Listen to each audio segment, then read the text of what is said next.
Hi there, cinephiles of YouTube. This is Bill Robertson. Tonight, I'm going to take you into the dark and dusty corners of YouTube, where you can find free movies. Yes, the types of movies that you won't find on Netflix or Amazon Prime or Hulu or even on DVD. I just finished watching Cry of the Werewolf, which is a 1944 Columbia Pictures film. It's not a very good movie.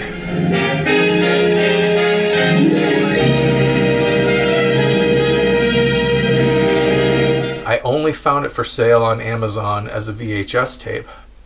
Now, granted, that VHS tape is going for $50. You can't find it on Blu-ray or DVD. It is tucked away quietly and mostly forgotten on YouTube. I'll leave a link down in the description so you can go find it yourself. The finest collection of occult and supernatural manifestations ever gathered beneath one roof. Lectures on werewolfism, vampirism, and voodooism. Channel Horace Ma has been good enough to upload it onto his channel. He has a few other old, obscure horror sci-fi movies up as well that you might be interested in, and some videos on boiler repair. Cry of the Werewolf, also known as Daughter of the Werewolf, is a 1944 movie directed by Henry Levin. Henry Levin had a very long career. He lived to be 70 years old, and in 1980, as he was finishing his very last film, he died on the last day of production. It was a TV movie by the name of Scout's Honor, starring Gary Coleman. He had done over 50 movies at this point. This movie, Cry of the Werewolf, was his first ever movie as a director. He began as a dialogue director for Columbia. He'd done a couple of movies, maybe 3 before that, before getting promoted to director.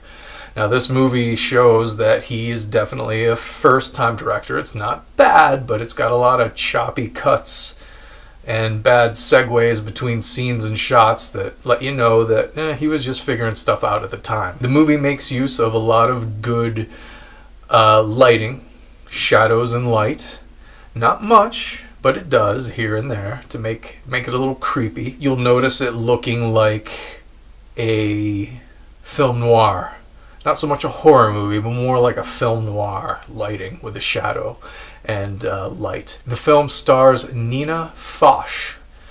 She had only made 4 or 5 movies prior to this one. She had been signed to Columbia Pictures at age 19 just a year before, and this was, like I said, her 5th or 6th movie ever. She was fairly big name in the 50s and the 40s, a leading lady. She was big in television all the way up until 2007. She, from the 60s, even in the 50s, all the way up till 2007, she was on just about every TV show you can think of as a guest star for an episode or 2. She plays the werewolf, and the werewolf in this movie isn't very scary. It's just a dog. And in order to get the dog to snarl and snap, they put a rubber band around the upper part of his upper snout.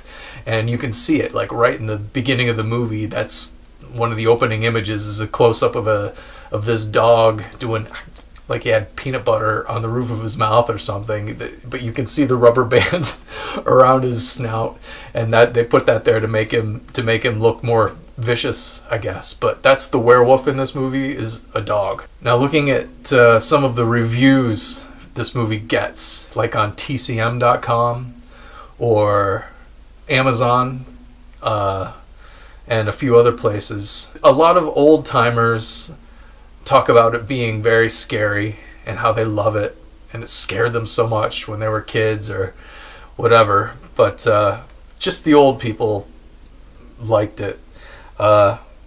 It's not scary. It's only an hour long, just like an hour and 2 minutes long, 3 minutes.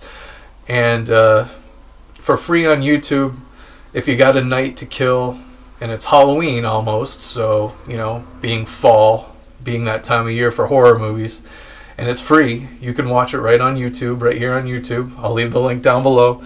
And, pop some popcorn and watch it. You might enjoy yourself.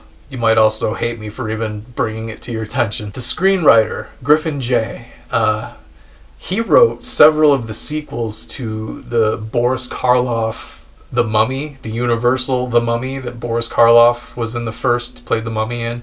He wrote like The Mummy's Hand, The Mummy's Ghost, The Mummy's Tomb, and that, you know, I was looking at that Universal Blu-ray release, Universal Legacy release, I think it is, that has all of the Mummy movies that Universal made between the 30s up until, I think, the 50s, maybe only the 40s. There's like 6 movies on there. One of them's an Abbott and Costello Meet the Mummy. Well, he wrote 3 or 4 of them, and it doesn't give me much faith or make me want to buy that Blu-ray set. I used to want to buy it, but after watching this, the dialogue's not good. The story is basically taking the same elements as Universal's Wolfman, basically gypsies, roving band of gypsies, and one of them is responsible or knows about the werewolf curse because they're gypsies from Transylvania, I guess. I can't recommend it too much. Like I said, if you want something to kill some time, if you're curious, if you're a filmmaker and you want to see how a first-time director who just kind of got signed into the studio system back in the 40s when they were just cranking out movies left and right just as fast as they could. It's interesting to see the guy. Like, he did, like I said, over 50 movies in 45 years. And he died on the last day of the last movie he made. So he must have gotten a lot better. I can't think, what did he, I think he did Journey to the Center of the Earth in the 50s or 60s. That might be the one movie that I'd actually heard of. Check out Henry Levin's IMDb page for a list of his films. But like I said, if you want to kill some time, check out Cry of the Werewolf, starring Nina Foch. I'll leave the link below. Anyway, YouTube, I'll see you next time. Oh, you all right, darling? It's Bob. Oh. It's all right. It's all over with. Nothing can harm you now. We're looking at a real phenomenon. An ancient legend come true, Ed, right before our eyes. That wolf used to be a beautiful gypsy girl, a princess who worshipped evil. You can tell your grandchildren about it, Ed. They can say I saw it with my own eyes.